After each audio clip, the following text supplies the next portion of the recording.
மக்களே, ஒரு emergency video. Please யாருமே இந்த வீடியோ ஸ்கிப் பண்ணிடாதீங்க.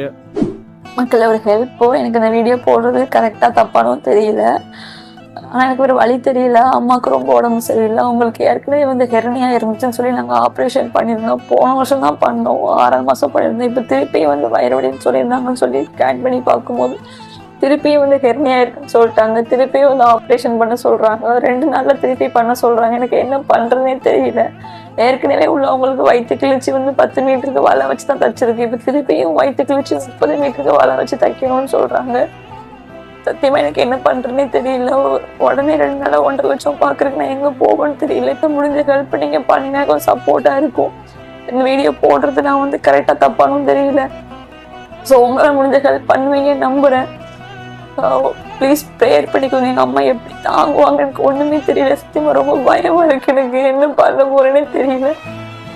எல்லாமே அவங்க தான் பார்ப்பாங்க. ஆனால் அவங்க இல்லாத ஒரு வாழ்க்கை சத்தியமே நல்லா நினச்சி கூட பார்க்க முடியல. நல்லா முடிஞ்ச ஹெல்ப் பண்ணுவீங்க நம்புகிறேன்.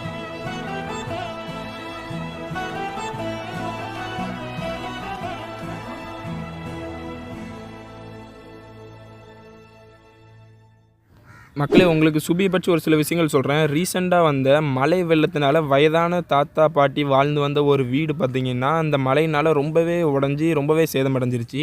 அந்த நேரத்தில் அந்த தாத்தாக்கும் சரி அந்த பாட்டிக்கும் சரி ரொம்பவே உடம்புக்கு முடியாமல் இருந்திருந்தாங்க. அந்த நேரத்தில் சுபி தன்னோட வீட்டில் வச்சு இவங்களை பார்த்துக்கிட்டாங்க. அதுபோக தன்னால் முடிஞ்ச அளவுக்கு பணத்தை ரெடி பண்ணி அந்த பாட்டிக்கு உதவியாக கொடுத்தாங்க. ஃபைனலாக அந்த பாட்டியோட உடஞ்சி போன வீடுக்கு பதிலாக அந்த வீட்டை உடச்சிட்டு அந்த இடத்துல 4 லட்சத்துக்கு ஒரு நல்ல வீடு கட்டி கொடுக்கறதுக்கும் ஏற்பாடு செஞ்சாங்க சுபி. அதுபோக இந்த மழை வெள்ளத்தினால பாதிக்கப்பட்ட நிறைய மக்களுக்கு ஃபுட் டொனேட் பண்ணுறதுலையும் சரி மீட்பு பணியிலையும் சரி நிறையவே ஹெல்ப் பண்ணியிருக்காங்க. இது மட்டும் இல்லை, இன்னும் நிறைய ஹெல்ப் பண்ணியிருக்காங்க. சொன்னால் சொல்லிக்கிட்டே போகலாம். இந்த மாதிரி நல்லவங்களுக்கு மக்களான நாம தாங்க ஹெல்ப் பண்ணணும். என்னால் முடிஞ்ச உதவியை நான் பண்ணியிருக்கேன், இன்னும் பண்ணுவேன். வீடியோ பார்க்குற நீங்கள் உங்களால் முடிஞ்ச உதவியை நீங்களும் பண்ணுங்கள். ஃபஸ்ட்டு விஷயம் ப்ரேயர் பண்ணுங்கள். கடவுளால் முடியாதது எதுவுமே இல்லை. ப்ரேயர் பண்ணுங்கள். அவங்க திரும்பியும் நல்லபடியாக சரியாகி வீடு திரும்பணும்னு ப்ரேயர் பண்ணுங்கள். செகண்ட் விஷயம் என்னென்னு பார்த்தீங்கன்னா, உங்களால் முடிஞ்ச பண உதவியை கண்டிப்பாக அவங்களுக்கு செய்யுங்க. 1.5 லட்சம்னு சொல்லியிருக்காங்க. ப்ரைவேட் ஹாஸ்பிட்டலை பொறுத்தவரையில் 1.5 லட்சம்னு சொல்லுவாங்க. அப்படி இப்படின்னு 2 லேக்ஸ் சம்திங் இப்படியும் செலவாயிரும். அதனால் உங்களால் முடிஞ்ச அளவுக்கு பண உதவி செய்யுங்க. அவங்க சுபி அவங்க அப்பாவை பொறுத்தவரையில் அவங்க அப்பாவும் உடம்பு சரியில்லாதவங்க தான், அவங்க அம்மாவும் உடம்பு சரியில்லாதவங்க தான். இந்த சமயத்தில் அவங்களுக்கு பணம் என்பது பார்த்திங்கன்னா ரொம்பவே இக்கட்டான விஷயம். அதனால் உங்களால் முடிஞ்ச அளவுக்கு பண உதவியை செய்யுங்க. முடிஞ்ச அளவுக்கு இந்த வீடியோ ஷேர் பண்ணுங்கள். ஷேர் பண்ணுறது மூலமாக பார்த்திங்கன்னா நிறைய பேர் இந்த வீடியோஸை பார்ப்பாங்க.